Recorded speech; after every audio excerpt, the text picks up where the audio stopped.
In the 20th century, archaeological excavations in Iraq's desert regions offered a new perspective on ancient Babylon. Amidst the ruins, evidence was found suggesting the existence of technologies that seemed out of place for their time. These discoveries raised questions about the capabilities of ancient civilizations and their potential mastery of nature's laws to create comfort levels we now associate with modern achievements. The answer to these questions may reveal that our ancestors possess far deeper knowledge than commonly believed. For a long time, it seemed civilization's progress followed a clear, steady path, from stone tools to metal, and eventually to machines. Ancient Greeks and Romans were considered the pinnacle of cultural development, while earlier societies were thought to be primitive. As a result, any findings that contradicted this view were either dismissed as errors in dating or labeled as anomalies. But everything changed in the mid-20th century. In 1936, archaeologists near Baghdad uncovered a clay vessel containing a copper tube and an iron rod.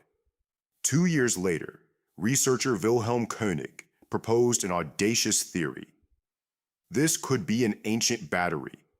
This idea was shocking, but if it's true, what was it used for? Some suggest it could have been employed for electroplating, but that was just the beginning. Beneath the main palace's foundation, archaeologists uncovered a sophisticated network of pipes made of fired clay, meticulously laid out. Official history claimed that ancient civilizations relied on open ditches and crude drains for water systems. It was thought that full plumbing and sewage systems didn't emerge until centuries later. However, one engineer on the expedition examined the system more closely, especially the pipe joints, which were sealed with a natural resin-based compound. This technology allowed water to flow under pressure without leaking, a method that would not have been possible with primitive drainage. This discovery posed a question.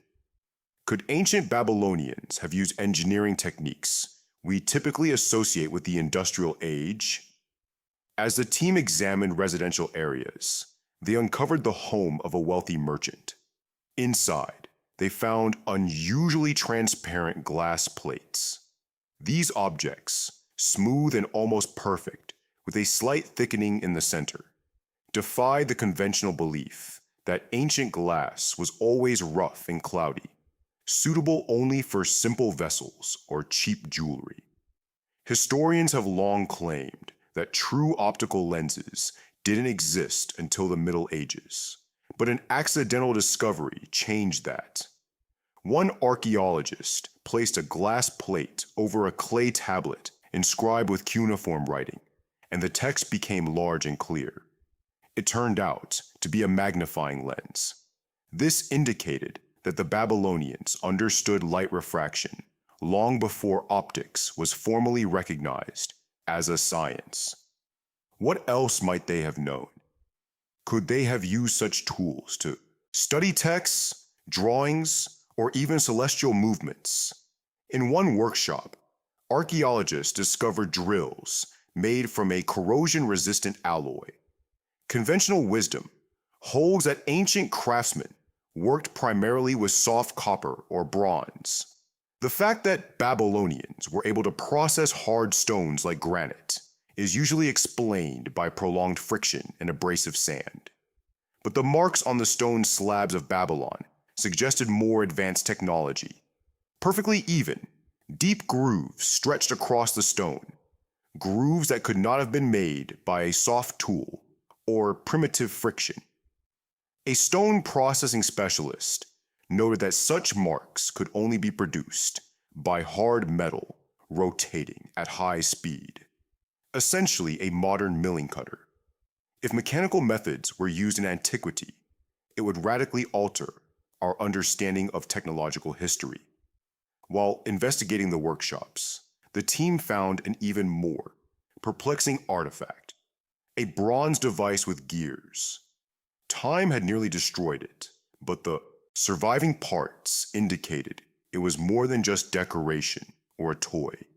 It appeared to be part of a complex system, possibly a calculating device. Official accounts say complex mechanisms didn't appear in Europe until the Renaissance. But the discovery of gears in Babylon suggests otherwise.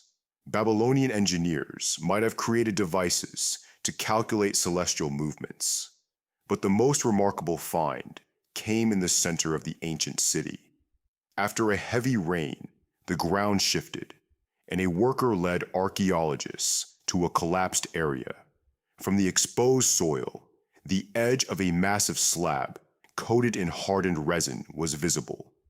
The worker explained that his ancestors referred to the site as the House of Silence, where priests supposedly kept the voice of the sky. When the slab was moved, a narrow passageway opened, leading to a small room with incredible acoustics. The halls were lined with tall clay vessels, all pointing toward the center. Officially, these jars were thought to store grain or wine, and Babylonian architecture was believed to focus only on external effects.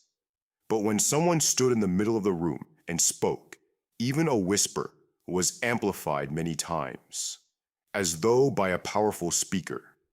Engineers on the excavation were stunned.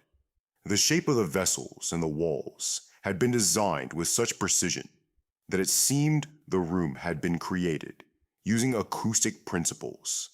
Why would this attention to detail be applied to a temple unless sound itself held great significance?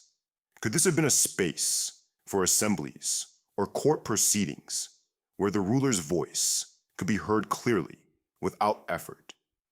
This discovery raised even more questions when studying the lighting of the grand halls. It was assumed that ancient people relied on torches and oil lamps for illumination. However, no soot was found on the ceilings or walls. If these surfaces had been exposed to fire for years, they would have been coated in soot. One member of the expedition uncovered remains of a polished bronze structure in an inner courtyard. This led to a fascinating theory. Sunlight could be directed into a specific point, and mirrors could transfer it throughout the building, filling the darkest rooms with natural light.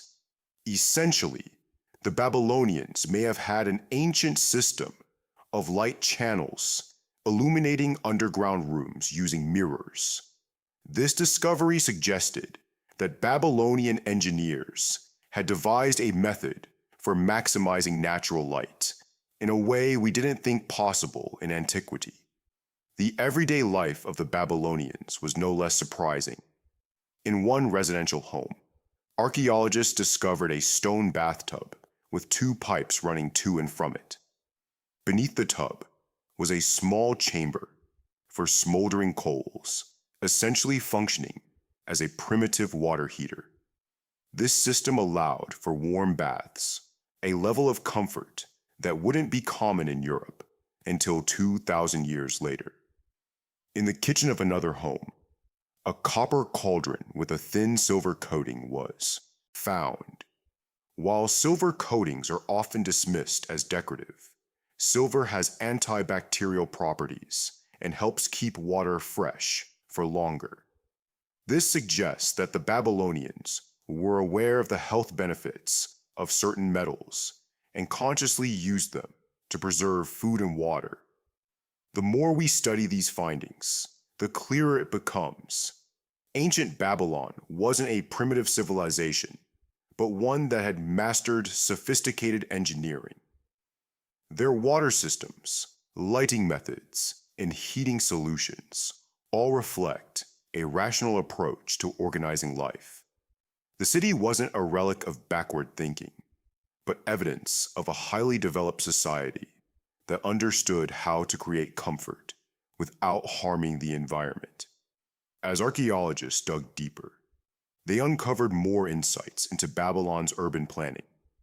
Along the central streets, they found unusual brick structures with copper rods running through them, secured with natural resin. The prevailing view is that copper was only used for jewelry, weapons, or utensils, and that any mention of electricity in ancient times is pure fantasy. But what if these copper rods served a practical function? Perhaps they were designed to divert lightning or remove static electricity from large structures, suggesting that the Babylonians had an understanding of atmospheric phenomena. Even in their craft quarters, Babylonian engineers demonstrated their expertise. In one workshop, they discovered basalt slabs polished to a near mirror finish, and microscopic analysis revealed thin circular marks, likely from a rotating tool. Could the Babylonians have used primitive machines? If so, mechanized labor might have existed much earlier than we thought, only to be lost to history. The most astonishing discovery came in a residential home, where archaeologists found a set of ceramic vessels with narrow necks, arranged as if they were part of an ancient laboratory. Chemical analysis revealed acids and metal salts inside, suggesting that the Babylonians were using chemical processes for gilding jewelry, evidence of advanced metallurgy, far beyond the craft work typically associated with the ancient world. The city's food supply system was equally revealing. Remains of mechanisms powered by river currents were found along canals, with gear systems made of wood and bronze. Official history claims that such mechanisms didn't appear until ancient Greece, but these finds suggest that Babylon had automated irrigation long before the Greeks. This allowed Babylon to become a cultural hub, where time saved from agriculture could be devoted to science and art. But then comes the difficult question: why did these innovations disappear and fade from memory? The mystery lies not in the fantastical nature of the artifacts, but in their practical applications. In a residential home, a device for tracking shadows was discovered, allowing for precise timekeeping. This contradicts the image of ancient life, being devoid of calculations. In Babylon, engineering and mathematics govern daily life. If we accept these facts, we can no longer view human history as a slow, linear march from darkness to enlightenment. Perhaps civilization has experienced bursts of knowledge, like Babylon, that were later lost. The excavations in Babylon show us that our ancestors were capable of building a world of comfort and technological marvels, using simple materials and advanced thinking. What do you think? Did humanity once reach a high level of technology, only to lose it? Or is this all just a coincidence? Leave your thoughts in the comments and subscribe for more investigations into ancient mysteries.